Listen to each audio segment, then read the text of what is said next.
Introduction. Sister, today I am going to perform an experiment which I had learnt yesterday in my school. Great! I would like to see the experiment. Yes, sure. We are going to measure the temperature of a liquid. We need just one flask of hot water and one thermometer. Firstly, we dip the thermometer into the glass. Then we measure the exact temperature of water. Brother, how this thermometer works? Listen, thermometer has mercury in it.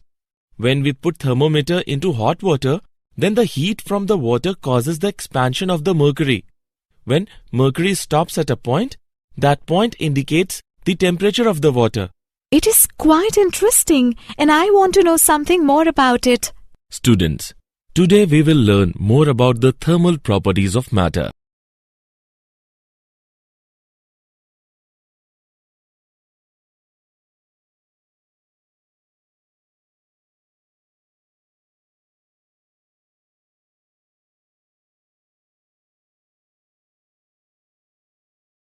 Objectives. At the end of this lesson, you will be able to define temperature and heat, measure temperature, analyze ideal gas equation and absolute temperature, calculate thermal expansion, evaluate specific heat capacity, define calorimetry, learn change of state, know about heat transfer, calculate thermal conductivity of a substance, define Newton's law of cooling.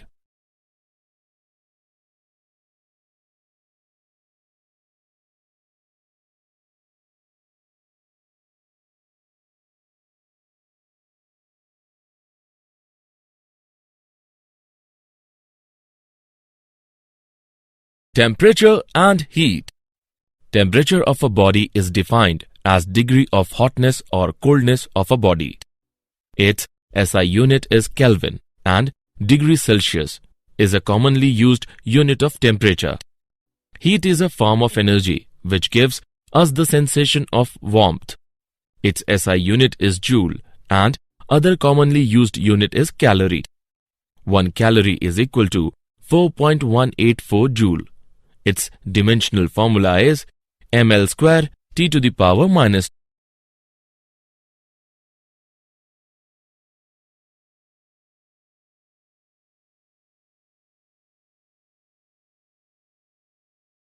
Measurement of temperature. A device used to measure the temperature of a body is called thermometer.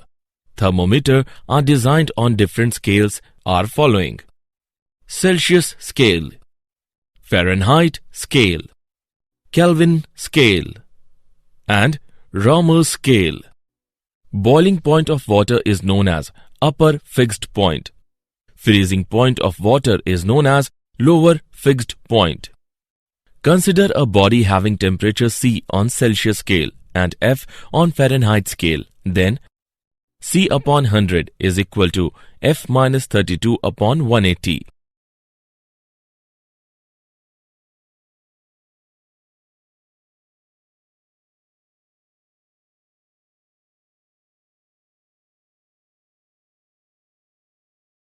Example. Let's take an example on measurement of temperature.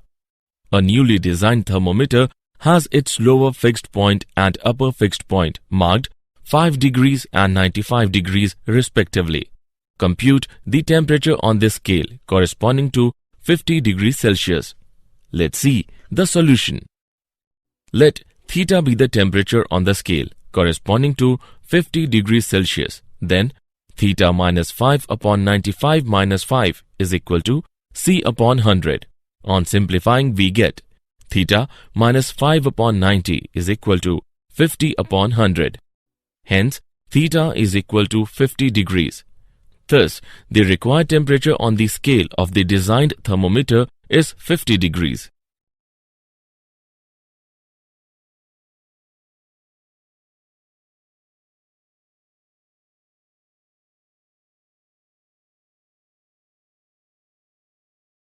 Ideal gas equation and absolute temperature. all gases at low densities exhibit same expansion behavior. Since PV is equal to constant and V upon T is equal to constant, then PV upon T is also constant. This relationship is known as ideal gas law. Ideal gas equation may be written as PV is equal to mu RT, where mu is equal to number of moles in a sample of gas and R is equal to universal gas constant. In constant volume gas thermometer, temperature is read in terms of pressure. The temperature at which all molecular activity except vibration ceases is known as absolute zero. It is a theoretical value derived by calculations and projections from experiments with the behavior of gases at extremely low temperatures. Absolute zero is estimated to be equal to minus 273 degrees Celsius.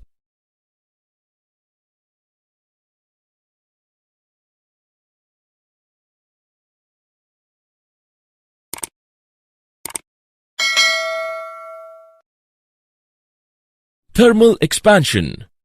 Thermal expansion is defined as the process in which a substance expands on heating. Thermal expansion is of following types. Number 1. Linear expansion. In this type of expansion, substance expands in one dimension only, that is, in length. Number 2. Aerial expansion. In this type of expansion, substance expands in two dimensions, that is, in length and breadth. Number 3. Volumetric expansion. In this type of expansion, substance expands in three dimensions, that is, in length, breadth and height. Linear expansion. Consider a rod of length L which is heated by a temperature delta T and let its length become L dash. The change in length is directly proportional to the original length and change in temperature. It gives L dash minus L is directly proportional to L delta T, or L dash minus L is equal to alpha L delta T. Value of alpha is equal to L dash by L upon L delta T, where alpha is equal to coefficient of linear expansion. Coefficient of linear expansion of the material of a rod is defined as the change in its length per unit original length per unit rise or change in its temperature. Aerial expansion. Consider a plane of original surface area A at temperature T1. Let the area of the plane be A dash at temperature T2. It gives A dash minus A is directly proportional to A delta T, or A dash minus A is equal to beta A delta T. Value of beta is equal to A dash minus A upon A delta T, where beta is equal to coefficient of aerial expansion. Coefficient of aerial expansion is defined as the change in the area of the body per unit original area per unit rise or change in its temperature. Volumetric expansion. Consider a spherical body of original volume V at temperature T1. Let the volume of the body at temperature T2 be V dash. It gives V dash minus V is directly proportional to V delta T, or V dash minus V is equal to gamma V delta T. Value of gamma is equal to V dash minus V upon V delta T, where gamma is equal to coefficient of volumetric expansion. Coefficient of volumetric expansion is defined as the change in volume of a body per unit original volume per degree rise or change in its temperature.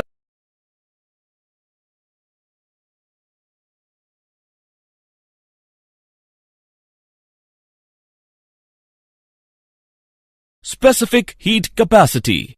The specific heat of a substance is defined as the amount of heat required to raise the temperature of its unit mass by 1 degree Celsius.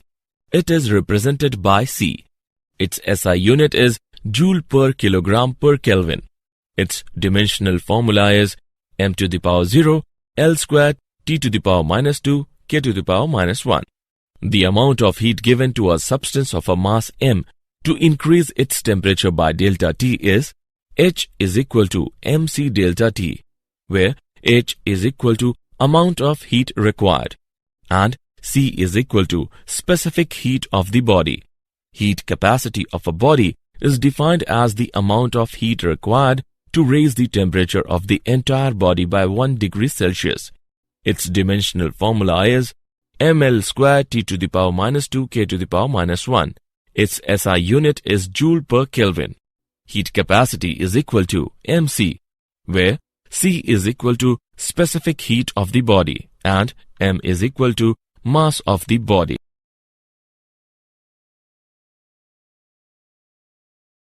Calorimeter. The method in which a quantity of heat either absorbed or given up by a body is measured is known as calorimeter. Heat loss or gain is equal to ms theta, where m is equal to mass, s is equal to specific heat of the material, and theta is equal to change in temperature.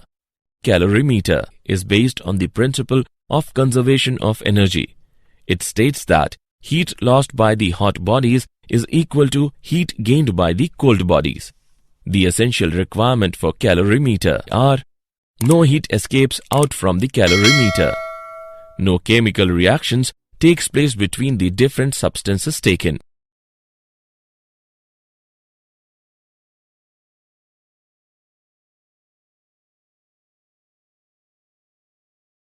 change of state. Matter normally exists in 3 states: solid, liquid and gas. A transition from one of these states to another is called a change of state. Melting.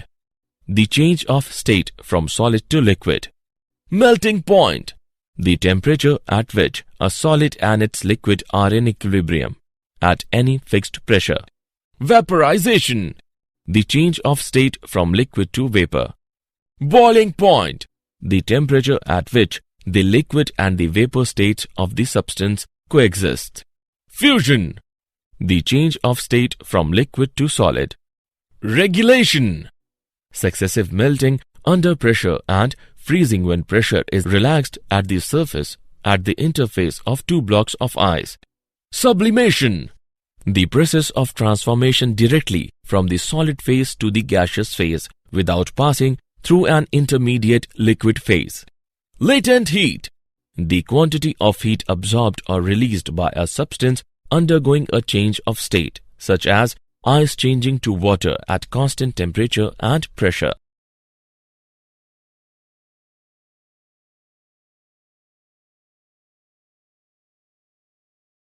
Heat transfer.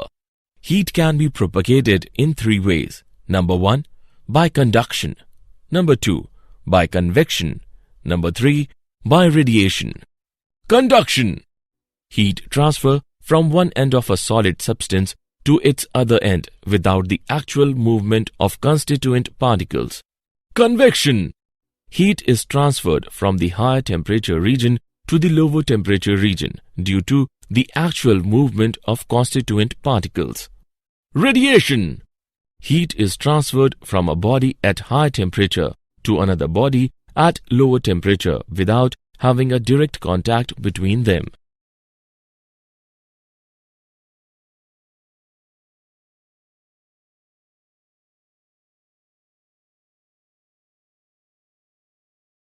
Thermal conductivity of a substance.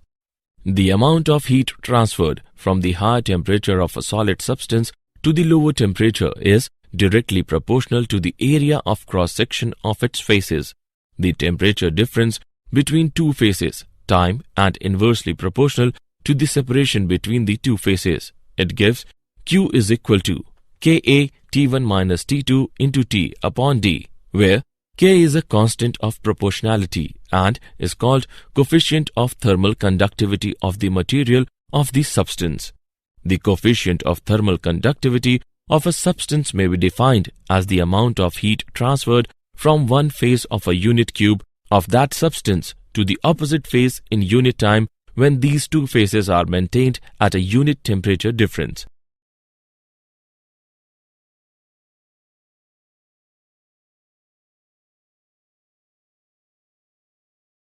Example. Let us take an example of thermal conductivity. Two rods A and B are of equal length. Each rod has the ends at temperature T1 and T2. What is the condition that will ensure equal rates of flow of heat through the rods A and B? Let's see the solution. Given L1 is equal to L2, since equal rates of flow of heat through the rods are being ensured, therefore delta Q1 upon delta T is equal to delta Q2 upon delta T. On solving the expression, we get A1 by A2 is equal to L1 by L2 into K2 by K1. Hence, A1 by A2 is equal to K2 by K1. Thus, the cross-sectional area of two rods must be in the inverse ratio of their thermal conductivity.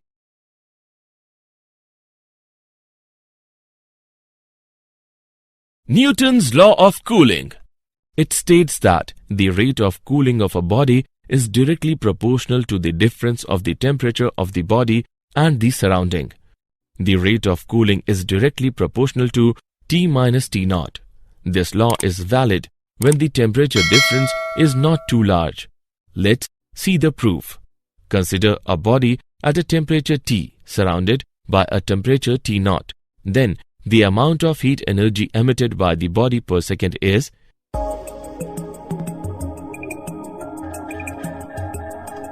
E is equal to sigma belongs to A T minus T naught into T plus T naught into T square plus T naught square.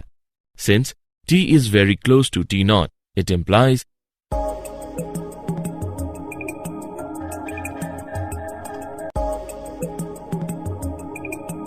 E is directly proportional to T minus T naught. Rate of cooling is directly proportional to T minus T naught. It proves Newton's law of cooling.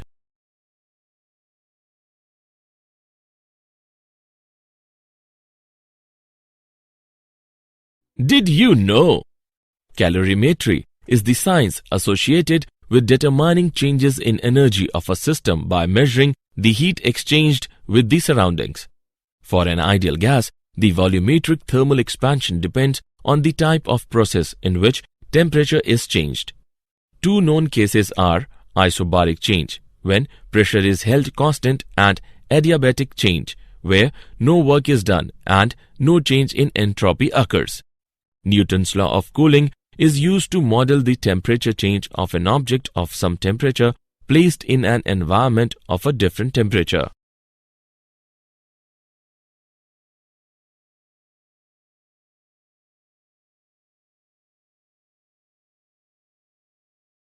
Summary.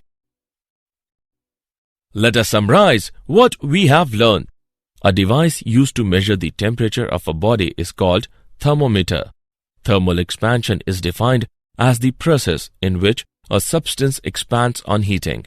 Heat capacity of a body is defined as the amount of heat required to raise the temperature of the entire body by 1 degree Celsius.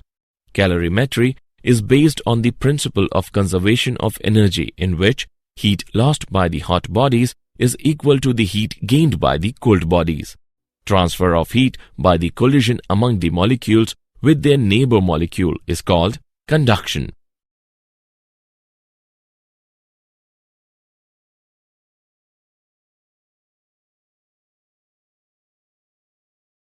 Convection is the heat transfer mode in which the molecules move from place to place to transfer heat.